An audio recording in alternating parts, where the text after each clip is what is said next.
আমাকে 21 পদক দেয়া হয়েছে। আমি হয়তো তার যোগ্য ছিলাম না, কিন্তু সেই পদকের সাথে যে সম্মানী দেয়া হয়েছে সেই সম্মানীটুকু আমি এই শহীদ পরিবার এবং আহতদের তাদের জন্য আমার খুব ক্ষুদ্র উপহার হিসেবে আমি দিতে এসেছি আজকে। শুধুমাত্র দেশকে মুক্ত করবার জন্যে, জনগণকে মুক্ত করবার জন্যে, তাহলে সেই জালিম শাসকের পক্ষে টিকে থাকা সম্ভব হয় না। এটা করে বাংলাদেশে এই শতাব্দীতে একটা নতুন ইতিহাস রচনা করে গেছে সব শহীদেরা, সব আহতরা এবং যারা সেদিন বা সেই জুলাই বিপ্লবে অংশগ্রহণ করেছিল।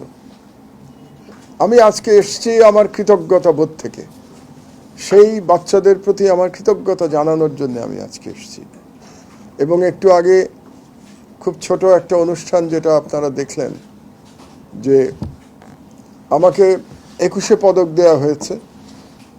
আমি হয়তো তার যোগ্য ছিলাম না, কিন্তু সেই পদকের সাথে যে সম্মানী দেয়া হয়েছে সেই সম্মানীটুকু আমি এই শহীদ পরিবার এবং আহতদের তাদের জন্য আমার খুব ক্ষুদ্র উপহার হিসেবে আমি দিতে এসেছি আজকে। আপনাদের অনেকের হয়তো মনে থাকতে পারে যে আমাকে যখন এই পদকটি দেয়া হয়েছিল সেই খুব ক্ষুদ্র বক্তব্য, আমার মনে হয় 1 মিনিটের বক্তব্য ছিল আমার। সেই বক্তব্যে আমি বলেছিলাম যে আমার এই পদক আমি এই জুলাই বিপ্লবের শহীদ এবং এই বিপ্লবীদের প্রতি উৎসর্গ করলাম। তো আমার যে সেই উৎসর্গ করবার যে ঘোষণা সেদিন দিয়েছিলাম তার খানিকটা আনুষ্ঠানিকতা বাকি ছিল, যেটা আমি আজকে শেষ করলাম। এটা আরও আগে আমি অনেক দিন ধরে চেষ্টা করছিলাম, কিন্তু কেন যেন আয়োজন করা হয়ে ওঠেনি। আমরা হয়তো ঠিক জায়গায় পৌঁছাতে পারছিলাম না যে কোথায় এই কাজটি আমরা করব। অবশেষে আজকে এই কাজটি করতে পেরে আমি নিজেকে ধন্যবোধ করছি। এবং এক ধরনের অপরাধবোধও আমার কাজ করছে যে এই ফাউন্ডেশনে আসতে আমি এতটা সময় লাগিয়ে দিলাম। আরও আগে আমার আসা উচিত ছিল। এই জন্যে আমি যারা শহীদ পরিবারের যারা আছেন এখানে তাদের কাছে আমি ক্ষমা প্রার্থী। তবে একটা আপনাদেরকে আমি বলে দিতে পারি যে আমি যতদিন জীবিত আছি, আপনারা জানেন যে আমার যথেষ্ট বয়স হয়েছে, প্রবীণত্বে পৌঁছে গেছি, কর্মজীবনেরও প্রায় শেষ পর্যায়ে পৌঁছে গেছি। কিন্তু যতদিন আমার কর্মজীবন বাকি আছে এই সময়টা কিন্তু আমি এই জুলাই বিপ্লবের যারা যোদ্ধা, যারা শহীদ, যারা আহত, তাদের জন্য কাজ করে আমি শেষ করতে চাই, তাদের জন্যই কাজ করতে চাই। এবং আপনাদেরকে আমি ভরসা দিতে পারি যে আমার দেশ পত্রিকা অন্তত আমার সম্পাদনায় বা আমার ব্যবস্থাপনায় যতদিন থাকবে ততদিন এই পত্রিকা শহীদদের কথাই বলে যাবে, জুলাই যোদ্ধাদের কথা বলে যাবে, তাদের প্রাপ্য সম্মানের কথা বলে যাবে। তো একটু আগে আপনাদের সংস্থার যিনি প্রধান লেফটেন্যান্ট কর্নেল অবসরপ্রাপ্ত কামাল, তিনি একটা প্রেজেন্টেশন দিলেন যে আপনারা কি করছেন, এবং আমি বলবো যে এই অল্প সময়ের মধ্যে আপনারা যথেষ্ট কাজ করেছেন, কিন্তু এখনও অনেক পথ পাড়ি দিতে হবে। আমার কাছে যেটা গুরুত্বপূর্ণ সেটা হলো, আমি সবসময় এটা বলি যে আর্থিক সহায়তার তুলনায় পুনর্বাসনটা আমার কাছে গুরুত্বপূর্ণ বেশি। এবং আমার প্রত্যেকটা বক্তৃতায় আমি দেশে ফিরে আসার পরে নির্বাসিত জীবন থেকে আমি পুনর্বাসনের কথাই বারে বারে বলেছি। আমি যখন আহতদের দেখতে গেছি বিভিন্ন হাসপাতালে, সেখানেও আমি পুনর্বাসনের উপরেই জোর বেশি দিয়েছি। কারণ একটা পুনর্বাসন করতে পারলে আত্মমর্যাদা ফিরে আসে। আত্মমর্যাদা খুব গুরুত্বপূর্ণ।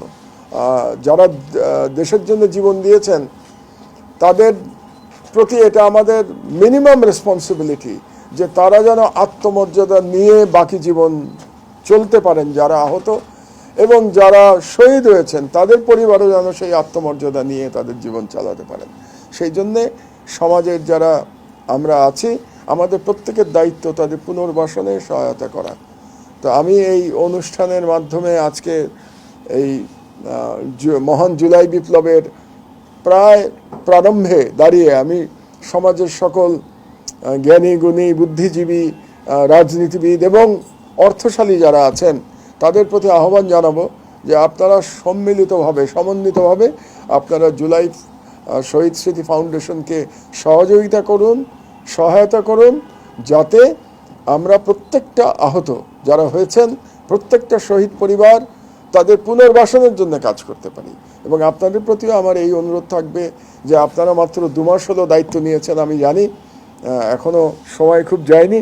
তো আপনারা যে কর্মপদ্ধতি বা কর্ম পরিকল্পনা গ্রহণ করবেন, তাতে আমি মনে করি যে পুনর্বাসনটাকেই 1 নম্বরে গুরুত্ব দেওয়া উচিত এবং পুনর্বাসনের জন্য আপনাদের প্ল্যানিং করা উচিত। এবং সেই প্ল্যানিংয়ে আমরা যদি সহযোগিতা করতে পারি মিডিয়ার মাধ্যমে, আমার দেশ সর্বদা আপনাদের পাশে থাকবে। আপনাদের প্ল্যানিং জনগণকে জানানোর জন্যে, কিংবা আপনারা যদি আমাদের কাছে কোনো রকম এক্সপার্ট অ্যাডভাইস চান, সেটাও আমরা দেওয়ার জন্য সর্বদা প্রস্তুত থাকব। এই প্রতিজ্ঞা আমি আপনাদের কাছে করছি।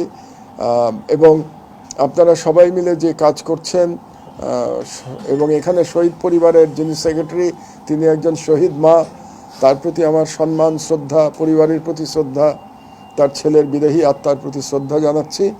এবং আপনারা একটা মহৎ কাজ করছেন, এবং এই মহৎ কাজটা আমি মনে করি যে আপনাদের নিজস্ব কোনো স্বার্থ নেই। আপনারা এটা করছেন শুধুমাত্র এই জুলাই বিপ্লবের স্মৃতিকে বাঁচিয়ে রাখবার জন্যে, এবং জুলাই বিপ্লবে যারা যোদ্ধা ছিল তাদেরকে সমাজে সুপ্রতিষ্ঠিত করবার জন্যই আপনাদের লক্ষ্য। আমি আমার বক্তব্য আর দীর্ঘায়িত করতে চাই না, শুধু আবারও বলে এটা শেষ করব যে আমার দেশ আপনাদের পাশে আছে, সর্বসময় ছিল।